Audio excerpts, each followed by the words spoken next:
A MPW lançou os seus resultados financeiros na quinta-feira, dia 8 de agosto, e foi um final de semana volátil, com as ações a fecharem com um preço de 4 dólares e 66 cêntimos. Apesar de uma queda nas receitas e uma redução na distribuição, a empresa registrou melhorias na dívida líquida e nas métricas de rentabilidade, o que a poderá tornar uma forte compra, mas atenção que isto é segundo o meu estudo, adequado ao meu perfil de investidor e, portanto, nada disto é conselho financeiro nem recomendação financeira. A administração reduziu com êxito a dívida através da venda de ativos e abordou também questões relacionadas com a falência do seu maior inquilino, posicionando a empresa para um crescimento futuro. Mas atenção que este REIT também concordou, como parte das suas negociações da facilidade de crédito, em limitar os dividendos de 8 cêntimos por ação trimestralmente daqui para a frente, embora ainda que o novo dividendo ainda não tenha sido declarado. Uma vez que o REIT pagou 15 cêntimos por ação em julho, os investidores vão sofrer um corte de 47% nos dividendos. E se é a primeira vez que chegaste ao canal do Consistência, seja muito bem-vindo. O meu nome é Fábio Roque e aqui falamos sempre e só de literacia financeira e de investimentos de forma totalmente descomplicada e, portanto, se gostas deste tipo de assuntos, não te esqueças de subscrever o canal, que é completamente gratuito. E nós aqui abordamos sempre ações que pagam dividendos, ações de crescimento, REITs e também ETFs. Por isso, não te esqueças de partilhar este vídeo com os teus amigos e familiares. E no dia 8 de agosto foi um dia muito volátil para os acionistas da MPW, como é o meu caso. Por um lado, as ações nesse dia caíram quase 10,5%, mas no final do dia acabaram por fechar positivo acima de 4%. E esta volatilidade veio depois da administração ter anunciado os resultados financeiros, cobrindo o segundo trimestre do ano fiscal de 2024 da MPW. A receita ficou um pouco mais alta do que o previsto, enquanto um FFO normalizado, que são os fundos de operações, ficou em torno do que os analistas pensavam que seria. A administração anunciou também algumas atualizações importantes em relação às vendas de ativos e discutiu com mais detalhe as ramificações da falência do seu maior inquilino, Stewart. A empresa também reduziu a sua distribuição, mas o mercado percebeu estes pontos fracos e compreendeu que as ações continuam a estar drasticamente subavaliadas apesar destes problemas e, como acionista que sou, não poderia estar mais tranquilizado com estes resultados, segundo o meu estudo, também de acordo com o meu perfil de investidor, portanto, faz sempre as tuas próprias análises. E este trimestre meio que foi complicado para a MPW, começando pela receita gerada pela Medical Properties Trust. No segundo trimestre do seu ano fiscal de 2024 foi de 266 milhões. E esta é uma queda bastante considerável em comparação com os 337 milhões relatados apenas um ano antes. O facto é que a administração vendeu muitos ativos no ano passado com o objetivo de reduzir a dívida. E a receita relatada pela administração foi de 1,9 milhões acima do que os analistas previam e por isso só este facto foi ligeiramente positivo. Na linha de fundo, a empresa gerou uma perda de ação de 54 cêntimos e isso compara-se com a perda de 7 cêntimos por ação geradas no mesmo período do ano passado. E também é 64 cêntimos por ação inferior ao que os analistas esperavam, embora a empresa tenha gerado e registado um ganho de 384 milhões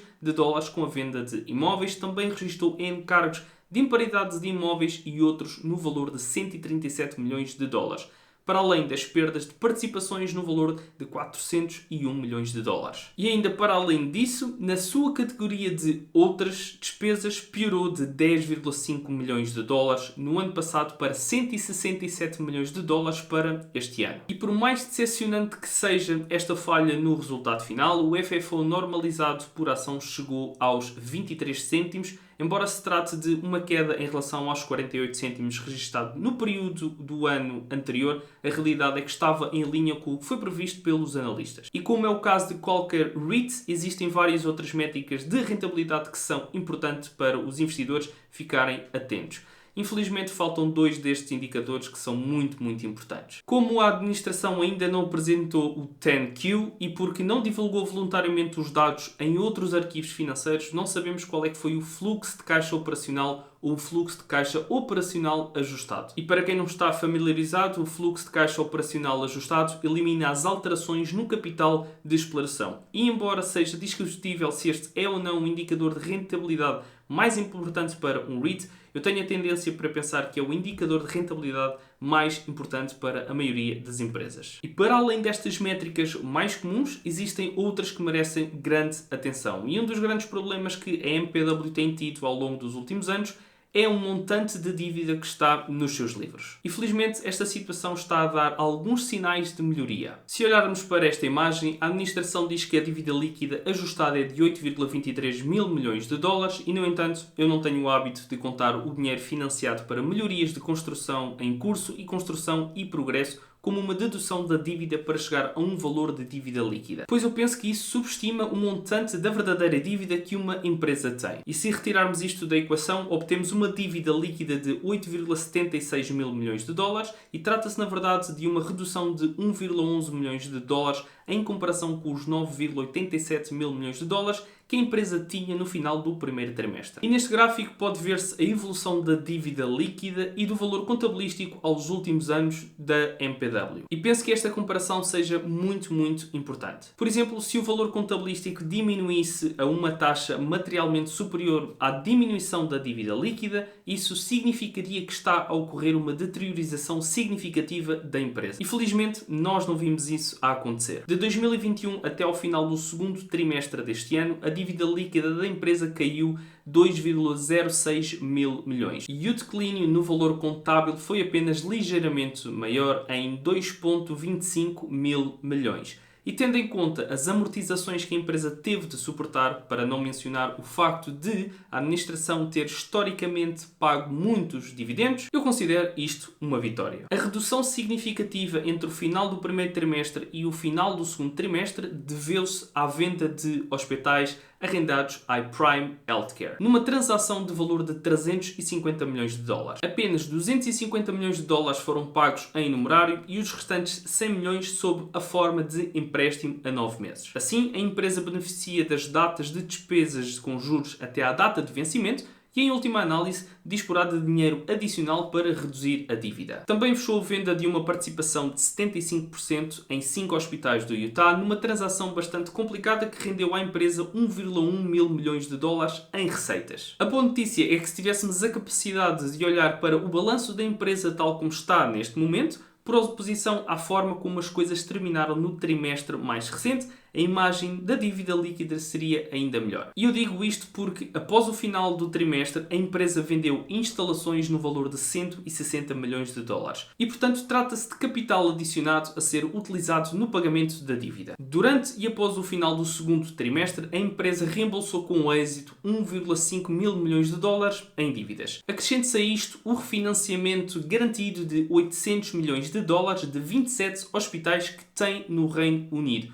que ocorreu em maio deste ano, e a administração conseguiu assegurar que a empresa não tem qualquer vencimento de dívida para o resto deste ano. E se chegaste até aqui e estás a gostar deste tipo de vídeos, diz-me aqui nos comentários, porque eu posso fazer exatamente isto que estou a fazer com a MPW com outro tipo de empresas. Mas para isso quero saber a tua opinião aqui em baixo. E aqueles que acompanham de perto a MPW sabem provavelmente muito do que se está a passar relativamente à falência da Stewart Healthcare. A administração confirmou algumas das notícias recentes que envolvem algumas das propriedades atualmente arrendadas à Stewart.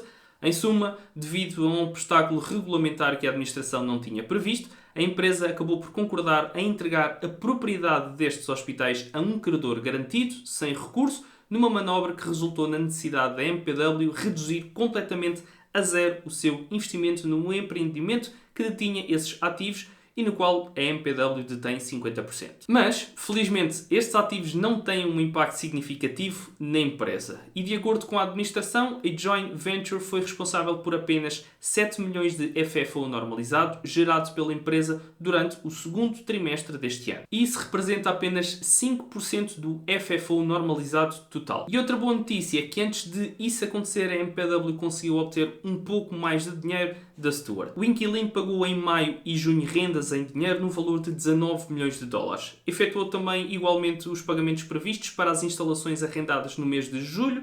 Para além de outro problema, a Prospect acabou por pagar uma renda em dinheiro de 18 milhões de dólares, mais juros em dinheiro de 4 milhões de dólares durante o segundo trimestre de 2024. Isto então significa que a empresa satisfez totalmente todos os montantes vencidos no primeiro trimestre, bem como todos os montantes que deveriam ter sido pagos no segundo trimestre com estes pagamentos. E gradualmente a Stuart está a tornar-se menos importante para a MPW, o que é um ponto muito positivo. Um aspecto que provavelmente preocupa os investidores é a possibilidade de outros inquilinos seguirem o mesmo caminho que a Stuart. Mas isso parece cada vez mais improvável e digo isto porque as coberturas de rendas destes inquilinos têm vindo a crescer. No primeiro trimestre de 2023 a métrica era de 2,1 e agora está em 2,2 para todo o portfólio da empresa. E este valor corresponde a apenas 85,9% do total dos ativos, uma vez que não existem dados disponíveis para alguns dos inquilinos. A maior melhoria registou-se nos hospitais gerais de cuidados agudos, que aumentaram a sua cobertura de rendas de 2,2 para 2,5 no mesmo período de tempo.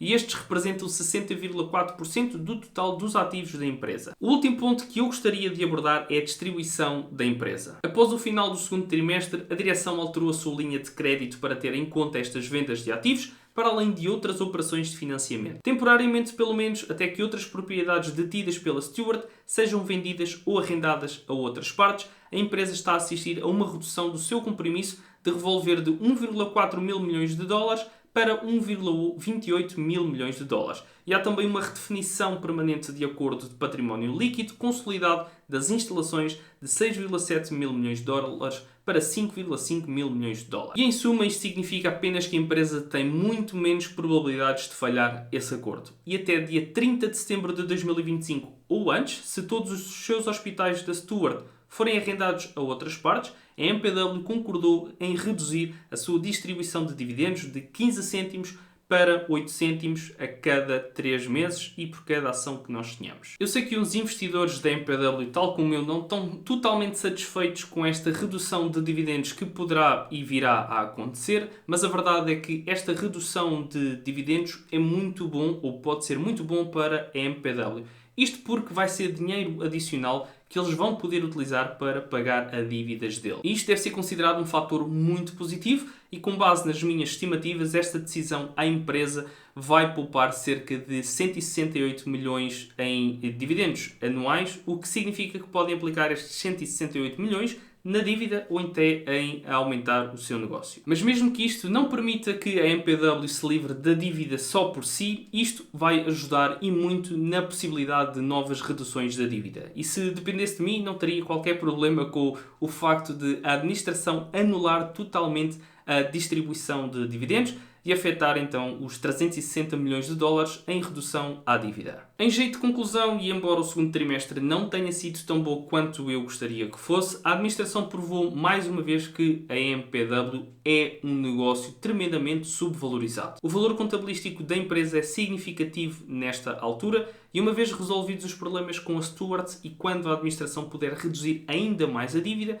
não há nenhuma razão para acreditar que as ações não devam estar a ser transacionadas a um nível muito superior do que o atual. Eu pessoalmente tenciono manter as minhas ações da MPW até que atinjam cerca de 8 a 10 dólares ou até que surja algo significativamente negativo a que mude o panorama ainda mais para pior do que está a MPW. Até lá não irei fazer completamente nada e uma vez atingido os 8 ou 10 dólares por ação, logo vejo se mantenho a minha posição ou se vendo os meus ativos. Ainda assim já sabes que aqui no canal da Consistência e do Fábio Roque podes contar com transparência total e neste preciso momento ainda mantenho o meu investimento na MPW e não vendi nenhuma ação. E diz-me aqui nos comentários se tu tens ou não MPW, se já vendeste ou se continuas a comprar ou se simplesmente estás a segurar como eu. Da minha parte é tudo, até à próxima, não te esqueças de partilhar este vídeo e subscrever o canal e até ao próximo vídeo.